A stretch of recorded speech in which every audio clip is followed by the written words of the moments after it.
3 दिसंबर को भारत के प्रथम राष्ट्रपति देश रत्न डॉक्टर राजेंद्र प्रसाद की जयंती है और इसको लेकर उनके पैतृक स्थान जीरादेई में तैयारियां जोरों पे चल रही है। और इस वक्त हम उनके पैतृक स्थान जीरादेई में हैं और आप तस्वीरें देख सकते हैं, ये उनका पैतृक गांव है और यहाँ पे तैयारियां जो है वो काफ़ी जोरों से चल रही है। 3 दिसंबर को यहाँ पे कई कार्यक्रम आयोजित किए जाते हैं।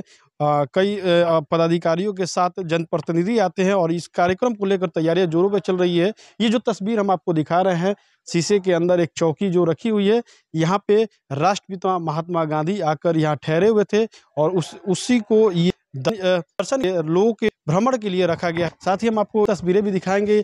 ये room first president of India का डॉक्टर राजेंद्र प्रसाद का ये रूम है और आप देख सकते हैं जो ये पलंग दिख रहा है, इस पे देश रत्न जो डॉक्टर राजेंद्र प्रसाद है, भारत के प्रथम राष्ट्रपति, यहाँ वो सोया करते थे और वो जो चेयर बगल में लगी हुई है उस चेयर पे वो बैठा करते थे। और इसको लेकर जो आप तस्वीरें देख सकते हैं कि किस तरह जो मजदूर हैं, स्टाफ है, वो लगे हुए हैं। कई सारे मजदूर लगाए गए हैं क्योंकि यहाँ पे 3 दिसंबर को उनके जयंती पर काफ़ी धूमधाम से कार्यक्रम होते हैं। नेता आते हैं, जिला पदाधिकारी आते हैं, तमाम अधिकारी आते हैं और उनके प्रतिमा पर माल्यार्पण कर कई सारे वादे करते हैं, लेकिन 3 दिसंबर के बाद फिर से उन वादों को भूल जाया जाता है। इस पूरे मुद्दे पर बात करने के लिए कुछ स्थानीय लोग हैं, उन लोगों की क्या कुछ समस्याएं हैं ये भी बात करते हैं। देश रत्न प्रथम राष्ट्रपति डॉक्टर राजेंद्र प्रसाद का ये घर है, गांव है जीरादेई।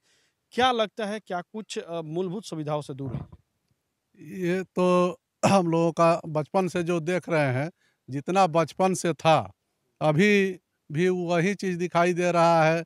नया यहाँ पर कुछ नहीं होता है। हम लोग प्रत्येक साल 3 दिसंबर को राजेंद्र बाबू की जयंती मनाई जाती है और 3 दिसंबर को नेता लोग आते हैं, अधिकारी लोग आते हैं, माल्यार्पण कर चले जाते हैं और मंत्री लोगों से या विधायक और सांसद लोगों से हम लोग मांग करते हैं कि इस रोड का चौड़ीकरण कर दिया जाए, लाइट की व्यवस्था किया जाए। राजेंद्र बाबू की पत्नी का जो बनवाया हुआ आयुर्वेदिक अस्पताल ध्वस्त हो गया है, उसकी सारी दवाएँ दूसरे जगह किराए पर मकान लेकर के रखी हुई हैं, उसको बनवाया जाए या जो हम लोगों का हॉस्पिटल है, उसको ठीक से सुचारू रूप से चलाया जाए। लेकिन पटना हाई कोर्ट के मुख्य न्यायाधीश भी आज आकर आपत्ति जता चुके हैं क्योंकि यहाँ की जो समस्याएं हैं वो देश रत्न डॉक्टर राजेंद्र प्रसाद की जन्मभूमि है। यहाँ कई सारे पर्यटन स्थल के लिए कार्य किए जाने चाहिए थे, लेकिन एक भी कार्य धरातल पे नहीं उतरा है। कुछ और लोग भी हैं, पर्यटन स्थल घोषित करने की मांग कई दिनों से हो रही है। क्या कुछ इसमें अमल हो पाया? अमल कहाँ हो पाया है। मांग हुआ है और ये हमारे बिहार के माननीय मुख्यमंत्री श्री नीतीश कुमार जी आश्वासन भी दिए हैं और बिहार के महामहिम जो वर्तमान में जो राष्ट्रपति है उनका भी आश्वासन था।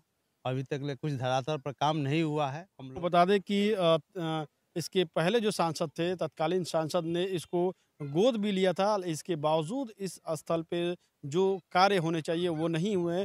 कई सारे नेता आते हैं, दावे करते हैं और फिर भूल जाते हैं। यानी कि 3 दिसंबर को फिर से देश रत्न को याद किया जाएगा। नेता आएंगे, पदाधिकारी आएंगे और वादे करेंगे, भूल जाएंगे। स्थानीय लोगों को अभी भी मलाल है कि इसको पर्यटन स्थल घोषित नहीं किया गया है। सचिन कुमार, सिवान।